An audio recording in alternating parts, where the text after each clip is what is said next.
Bonjour à tous, alors aujourd'hui je voulais faire une vidéo sur les crises d'angoisse, les crises de panique. Et en fait là je suis sur le toit des ponts couverts à Strasbourg. Bon, vous verrez pas grand chose mais c'est magnifique. La vue, bon là je me suis mise à l'ombre parce que sinon c'était pas possible pour filmer. Donc en fait ce que je voulais dire aujourd'hui c'est qu'en fait que ce soit du stress, des crises d'angoisse, des crises de panique, ou en trouble anxieux généralisé, c'est hyper dur à vivre, hyper dur à gérer, hyper dur à expliquer aux gens quand ça nous arrive ou quand on essaie de se contrôler, que ça passe mais ça passe pas, et d'essayer de faire bonne figure. Et ce qui m'énerve, c'est qu'en fait, quand on se casse une jambe, on va pas dire oh bah non, c'est rien, c'est rien. On va tout de suite dire ah j'ai mal, est-ce que appeler vite les pompiers, il faut vite aller à l'hôpital, nanana.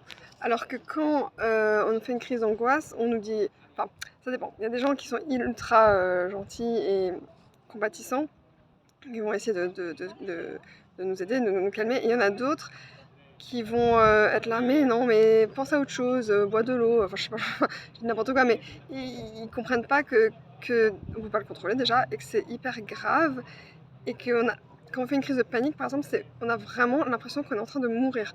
C'est-à-dire que le cœur bat hyper vite, du coup on respire très vite, du coup on a la tête qui tourne, enfin c'est un enchaînement de symptômes qui donne l'impression qu'on est en train de mourir. Et quand on a ça, mais c'est horrible. Et quand ça nous arrive plusieurs fois par jour, enfin déjà plusieurs fois par semaine ou mois, et déjà plusieurs fois par jour aussi, mais c'est invivable. Et bon, moi j'avais un trouble panique en fait, tous les soirs, j'ai pas ventilé, j'avais l'impression de mourir, donc tous les soirs j'appelais les urgences psychiatriques, les pauvres, ils en pouvaient plus de moi. Et en fait, ça s'est calmé au bout de peut-être un an.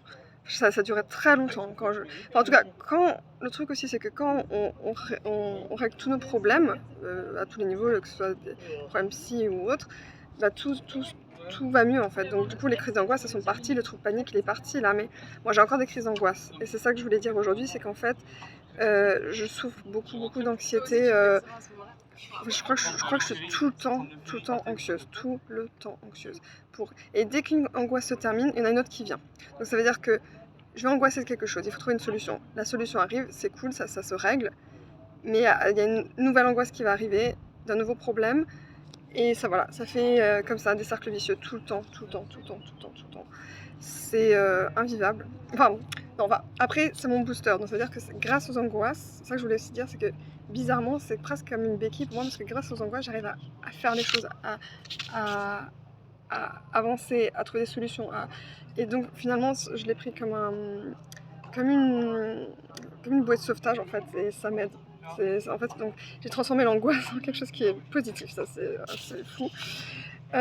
Et aussi dans les crises de panique, ou les crises d'angoisse même, on a cette comment on appelle ça, on sort un peu de... Ah, je sais plus comment ça s'appelle. On est déphasé un peu. Non, pas déphasé. Bon, on sort un peu de notre corps et de notre tête.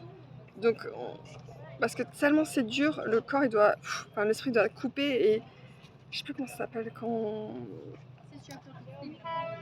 on sait plus trop qui on est pendant quelques microsecondes, voilà. Parce qu'en fait c'est comme l'état de sidération, en fait, c'est que tellement c'est dur ce qu'on est en train de vivre, le cerveau il doit couper, et on doit couper de tout ça, parce que c'est trop pour le cerveau et pour le corps. Parce que justement, aussi avec les crises d'angoisse, on n'a pas seulement des symptômes psychiques, c'est-à-dire qu'on pense à ci, on pense à ça, on a le cœur qui bat très vite, on a des sueurs, on a envie de vomir. Enfin, c'est vraiment, ça affecte tout le corps et l'esprit. Et en plus, souvent, on parle du physique, comme si c'était séparé du psychique, mais en fait, tout est, le corps, l'esprit, c'est un tout. Il faut tout prendre, c'est pas juste l'esprit, quoi. Donc voilà ce que je voulais dire aujourd'hui sur les crises d'angoisse. Même si là il fait beau, je suis bien, voilà. Mais je voulais en parler parce que je vis avec beaucoup d'angoisse, même depuis toute petite. Toute petite, j'avais déjà des angoisses, et c'était un peu différent, mais voilà. Voilà, donc je vous souhaite une bonne journée, bye bye.